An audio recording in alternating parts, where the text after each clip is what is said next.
Hablaremos de las generalidades del aparato cardiovascular. El aparato cardiovascular es el encargado de transportar la sangre y está constituido en el centro por el corazón y por otro lado vamos a tener las arterias y las venas.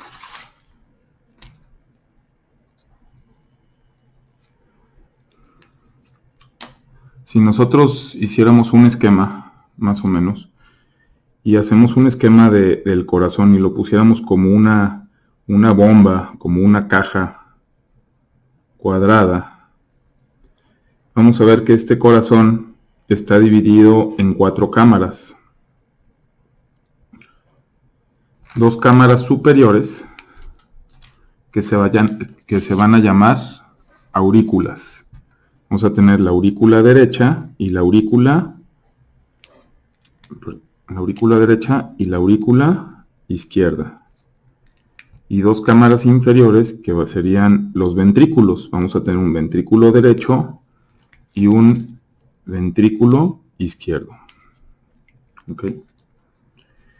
Por definición, todo vaso sanguíneo, como decíamos, que llega a las aurículas, se denominan venas. Si llega a la aurícula, es una vena. Entonces, si llegan a las aurículas, son venas. Si salen del ventrículo, son arterias. Entonces tenemos el corazón y saliendo de los ventrículos las arterias y llegando a las aurículas las venas. Bueno, vamos a ver que este corazón funciona como bomba y en breve discutiremos cómo es que este corazón bombea la sangre y va a bombear la sangre porque la sangre también tiene sus funciones. Tiene la función primero de transporte, la sangre va a transportar el oxígeno en la hematosis que hace, en el intercambio de gases en los pulmones, entre sangre venosa y sangre arterial, y va a transportar también el dióxido de carbono mayormente en las venas, no exclusivamente, también hay arterias que llevan dióxido de carbono. Va a actuar también transportando células de defensa, leucocitos, linfocitos, monocitos, basófilos, eosinófilos, para mediar la respuesta inmune. También en el transporte también va a estar incluido el transporte de hormonas y nutrientes. Hormonas para señalizarle, para comunicar órganos que se encuentran lejos unos de otros, y le va a dar nutrientes a todos los órganos. También tiene una función muy especial para la regulación tanto de la temperatura como del potencial de hidrogeniones, ¿va? Del pH, para que todos los procesos enzimáticos puedan realizarse, y la sangre también conduce temperatura. Entonces, si ven, este aparato cardiovascular tiene mucha importancia para que la sangre pueda hacer sus funciones. Entonces, vamos a centrarnos entonces primero describiremos las arterias.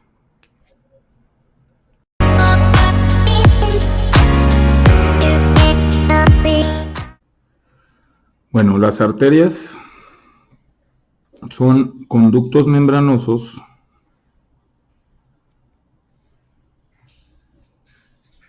que van a salir del corazón o se originan de otras arterias y van a llevar la sangre. Son conductos que transportan sangre.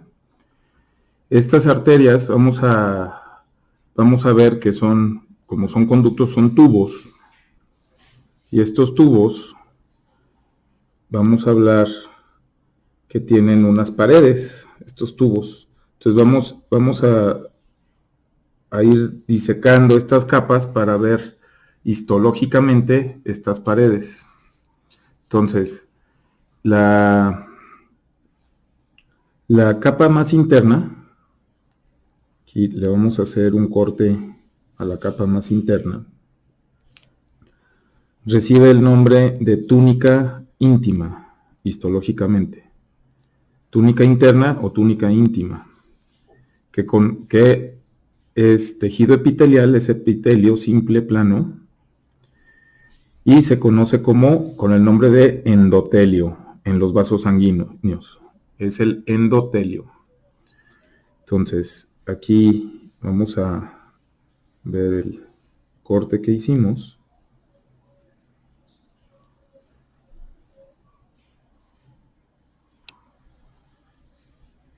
En el endotelio. Y son células epiteliales. Luego este endotelio va a tener su membrana basal, que lo va a recubrir.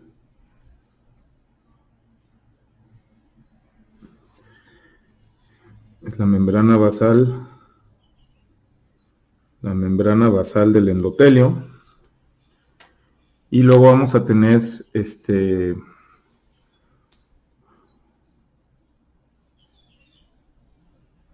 una lámina que recubre a este endotelio, que va a ser la lámina elástica interna.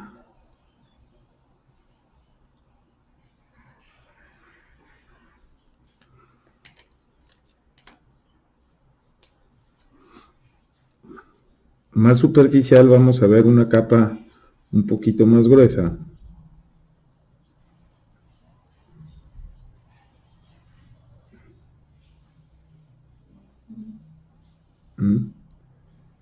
que va a ser la túnica media. Esta es la túnica media,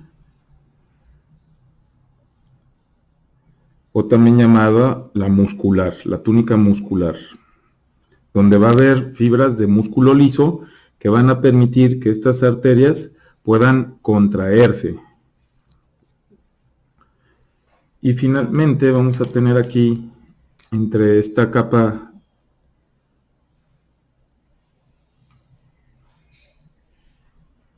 una lámina también aquí elástica, que es la lámina elástica externa.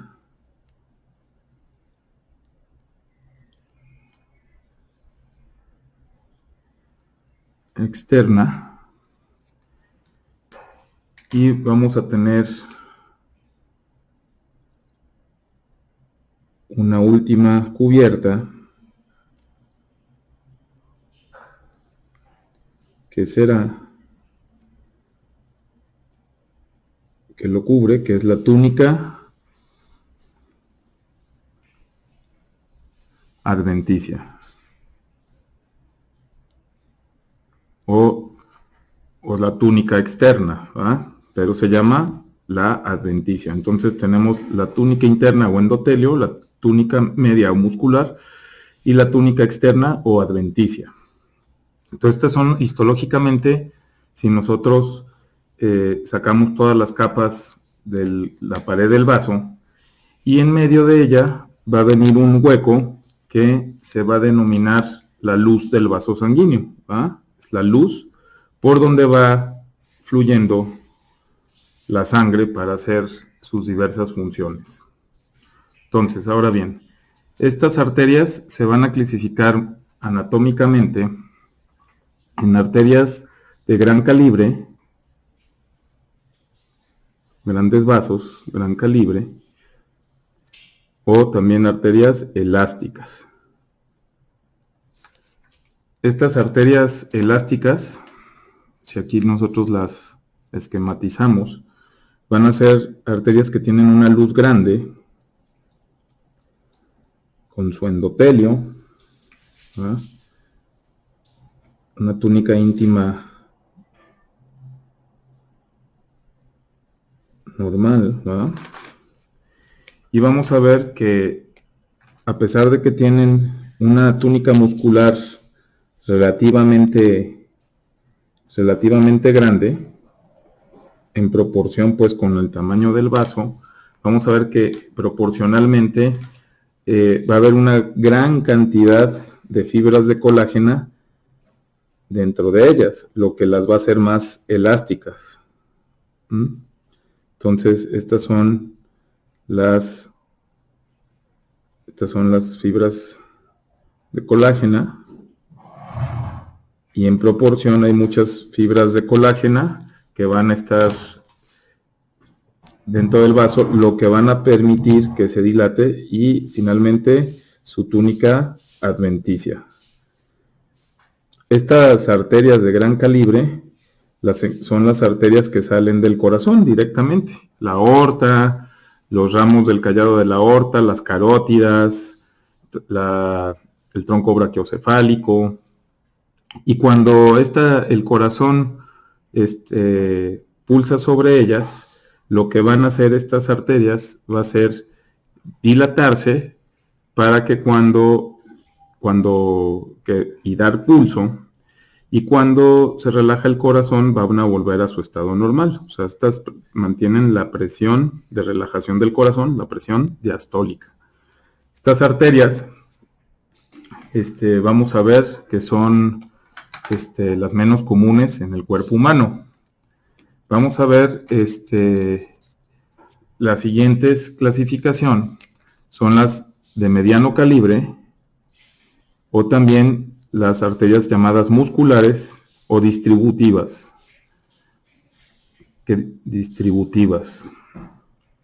Estas arterias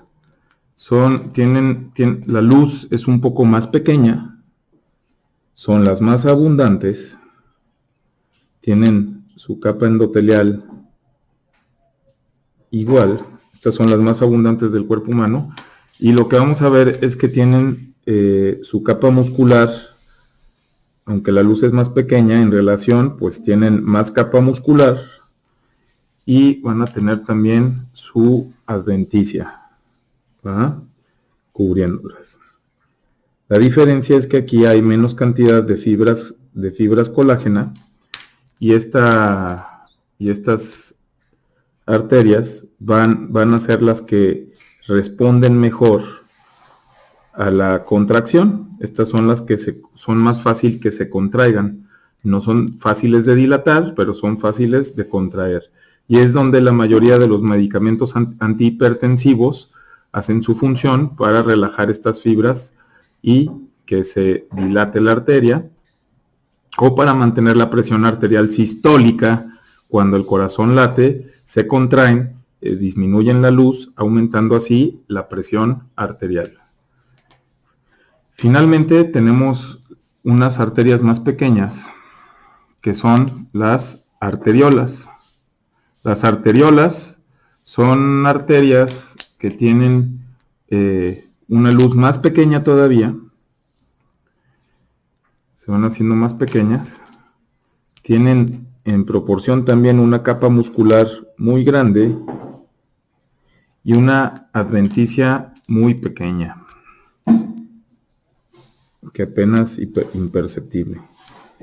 Estas arterias van a ser las de menor calibre, y van a ser las que van a actuar sobre todo en la resistencia periférica.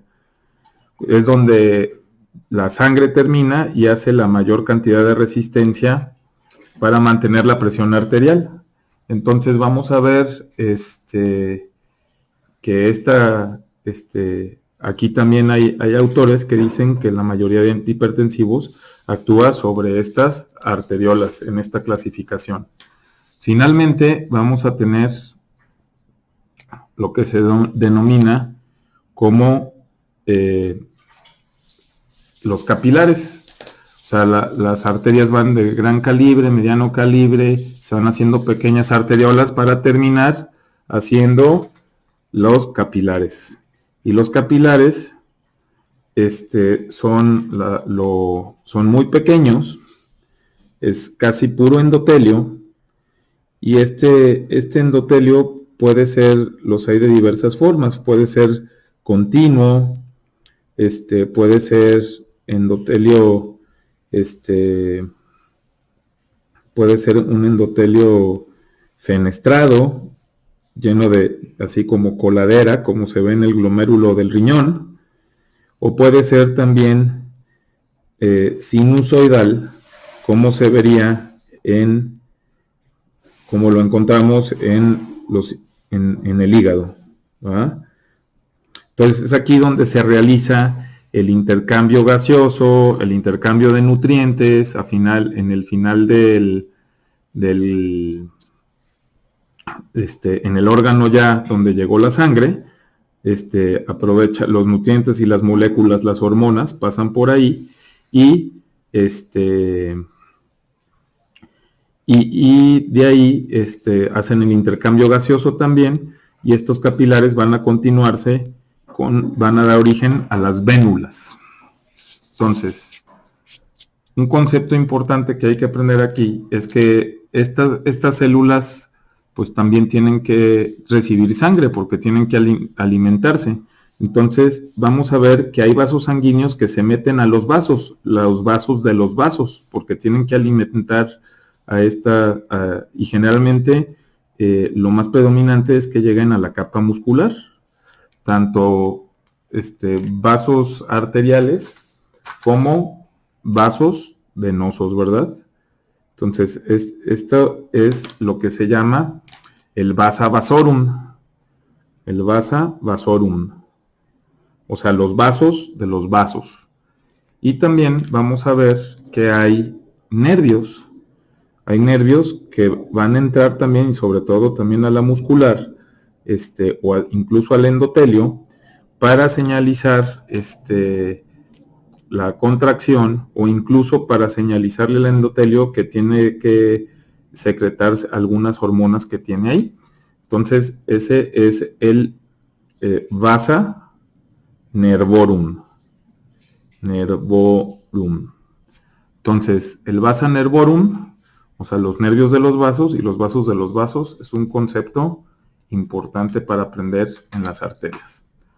Ahora bien, vamos a ver que las arterias se van a, decíamos que por definición una arteria es aquel vaso sanguíneo que sale del ventrículo, ¿va? Entonces, para empezar, si se fijan aquí, puse en azul, porque comúnmente se pone azul a la sangre venosa y en rojo a la sangre arterial, porque en rojo la sangre arterial es rica en oxígeno y se descolora cuando no tiene oxígeno, cuando es rica en CO2. Sin embargo, lo primero es que no todas las arterias llevan sangre arterial.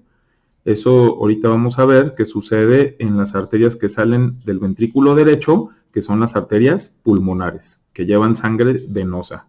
Entonces, no todas las arterias llevan sangre oxigenada. Entonces, las arterias no todas llevan sangre oxigenada. No todas llevan sangre oxigenada.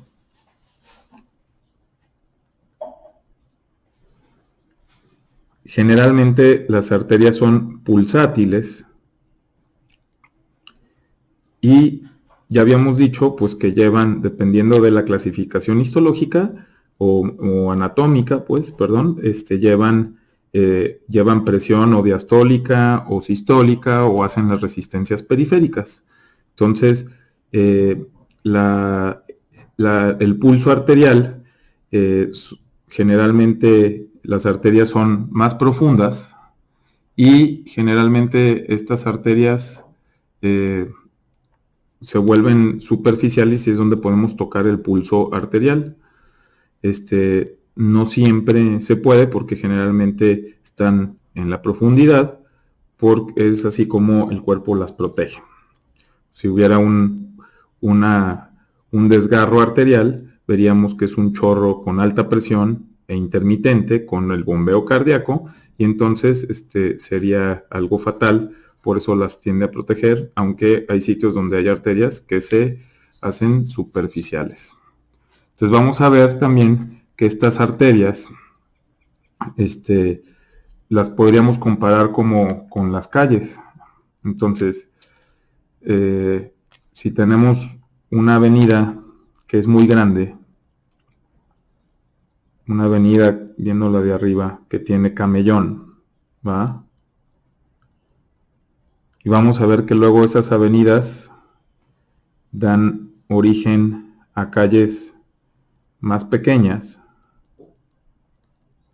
¿va? Y luego esa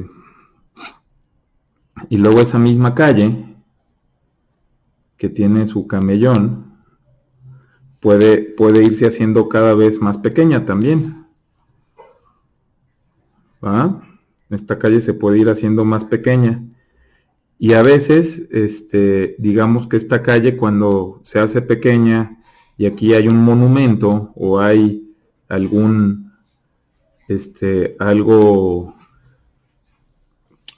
que señaliza, esta misma calle, aunque continúe hacia arriba, esta misma calle puede cambiar, cuando llega al monumento cambia de nombre, aunque siga siendo la misma calle, ¿va? Entonces, lo mismo sucede en las arterias. Las arterias van a tener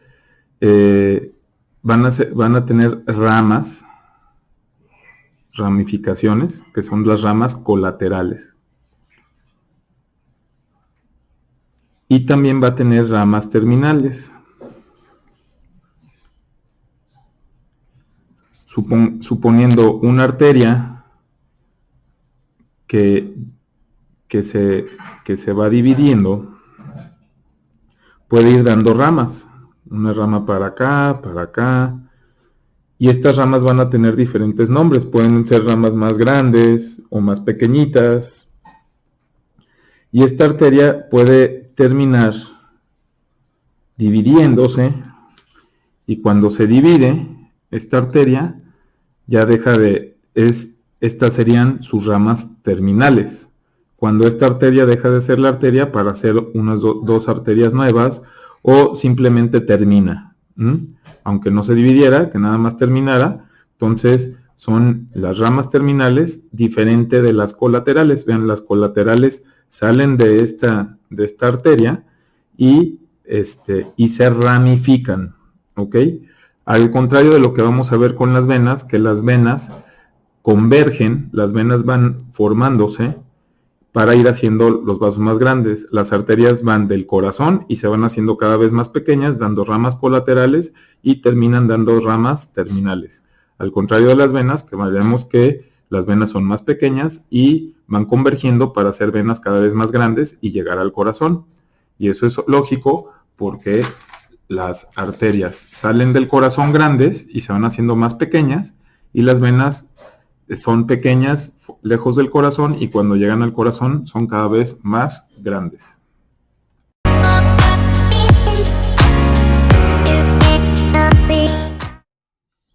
Bueno, las venas, a diferencia de las arterias, van a ser vasos que van a tener los mismos componentes, su endotelio, su lámina interna, su túnica media y su adventicia. La diferencia es que van a estar dotadas de mucho más fibras colágena que muscular. Decíamos que las venas van a ser conductos membranosos que convergen. Esa es la principal. Entonces, de los capilares van a salir las vénulas, que son más pequeñas, las vénulas, y las vénulas van a converger, van a unirse para hacer venas de mediano calibre, y estas venas de mediano calibre van a converger para hacer venas de gran calibre. Entonces, estas venas vamos a ver que hay, ¿cómo se llama? Por su distribución, venas en un sistema venoso superficial y un sistema venoso profundo. Y principalmente va a haber el superficial, que al contrario de las arterias, son dos sistemas muy diferentes. El profundo va a la par de las arterias y el superficial va por arriba de la saponeurosis, muy superficial, casi en la piel.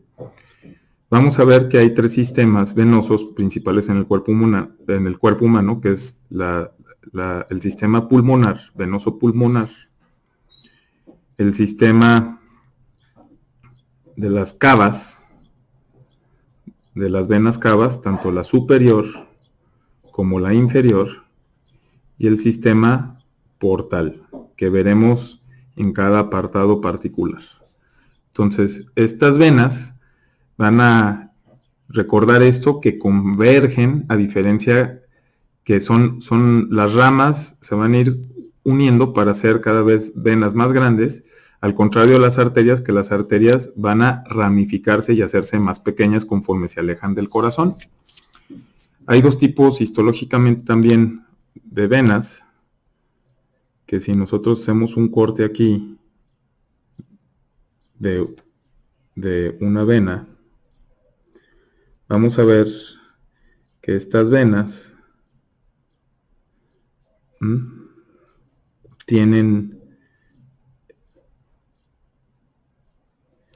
van a tener válvulas, y estas válvulas van a apuntar al corazón. Estas válvulas las venas tienen válvulas, unas válvulas que a veces son 2 o a veces son 3, y van a estar apuntando al corazón. ¿Y esto para qué sirve? Porque la sangre va a ir fluyendo en un sentido hacia el corazón. Las venas, recordemos que son de capacitancia, porque tienen sangre, no tienen la muscular como las arterias, la capacidad de contraerse para la presión, sino que llevan sangre, y el latido cardíaco aumenta la presión dentro de estos vasos para que la sangre fluya. Y cuando esta sangre quiere regresar, lo que va a hacer cerrar estas válvulas. ¿Qué es lo que sucede cuando estas venas pierden ese sentido? Pierden aquí lo vamos a poner así.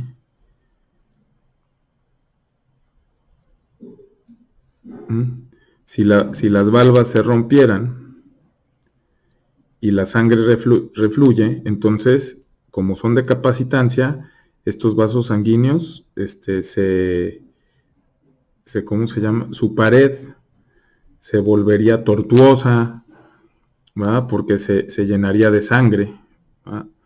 Entonces, para eso sirven las valvas, para que la sangre tenga solo un camino. Estas valvas apuntan al corazón, están dispuestas cuando la sangre va en la dirección correcta, las abre, y cuando regresa en la corrección incorrecta, la cierra. Y entonces, cuando estas valvas se rompen, la pared se dilata, haciendo lo que se llama una ectasia vascular, que es lo que comúnmente conocemos con el nombre de varis. O sea, las varices en las venas, o una varis, es la dilatación de la pared venosa por la disfunción de estas válvulas. Y también saber que hay venas que carecen de estas válvulas, que son venas avalvulares.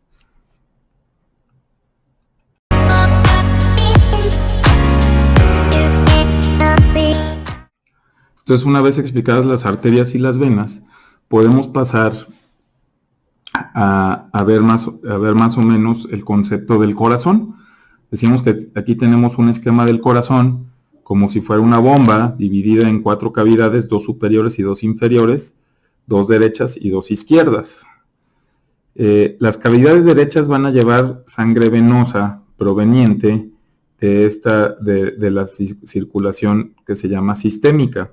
O sea, de todos los órganos van a venir las vénulas que proceden de los capilares que dejaron las arterias. Entonces aquí vamos a poner los capilares, y estos capilares haciendo cada vez más, confluyendo, haciendo capilares de todo el cuerpo humano, confluyendo y haciendo vénulas, las vénulas haciendo venas, venas de mediano calibre, y estas venas de mediano calibre confluyendo y haciendo cada vez venas de mayor calibre, y llegando a las venas cavas. Digamos que la vena cava, tenemos una vena cava superior y una inferior que son las que van a llegar a la aurícula izquierda. Entonces, estas venas cavas que llegan a la aurícula derecha van a llevar principalmente sangre rica en CO2. Y esta sangre, con el bombeo del corazón, el corazón cuando se contrae se llama sístole, y cuando se relaja se llama diástole. Entonces, cuando está el corazón en sístole, el corazón, hay una sístole auricular y una sístole ventricular. Cuando el corazón contrae la aurícula derecha, que la contrae poco antes que el ventrículo, la sangre va a caer al ventrículo derecho. Y de ahí, del ventrículo derecho, va a salir, va a salir una arteria, que es el tronco pulmonar, y se va a dividir en dos venas, dos arterias, perdón, que son las arterias pulmonares, ¿va? Entonces, estas arterias pulmonares se llaman arterias pulmonares por definición porque salen del ventrículo derecho. Y estas arterias pulmonares van a irse a los pulmones para hacer, estas arterias pulmonares se van a ir aquí a los pulmones para hacer el intercambio gaseoso, ¿va? Y aquí va a ocurrir lo mismo. Estas arterias pulmonares se van a meter en los pulmones, van a irse haciendo cada vez más pequeñas hasta llegar al saco alveolar, donde en el alveolo, que son unos saquitos, van a llegar estas vénulas ricas en CO2 en el alveolo pulmonar, donde hay unas células que se llaman neumocitos, y estas van a hacer el intercambio gaseoso arterial. Pero como estas eran las arterias pulmonares, y se hacían arteriolas y finalmente capilares, estos capilares alveolares se van a ir haciendo ahora vénulas. Y si se fijan, estas vénulas llevan sangre ya oxigenada, porque esto ocurrió al contrario en el pulmón. De la sangre venosa que venía del ventrículo derecho y que se realizó el proceso de hematosis, que es el intercambio gaseoso por ley de Bohr de tensión de gases, que el oxígeno es mayor dentro de la luz del alveolo que dentro de la luz de la arteria. Entonces se hace, el grupo M suelta el CO2, el O2 se fija el grupo M en el hierro y hace que se oxigene la sangre en las venas pulmonares, que son 4, ¿va? 4 venas pulmonares, y estas venas pulmonares llevan sangre rica en oxígeno por definición, porque llegan a la aurícula izquierda, por eso son venas, aunque lleven sangre oxigenada. Entonces, estas venas, que son 4, van a cerrar el circuito de lo que se llama circulación pulmonar,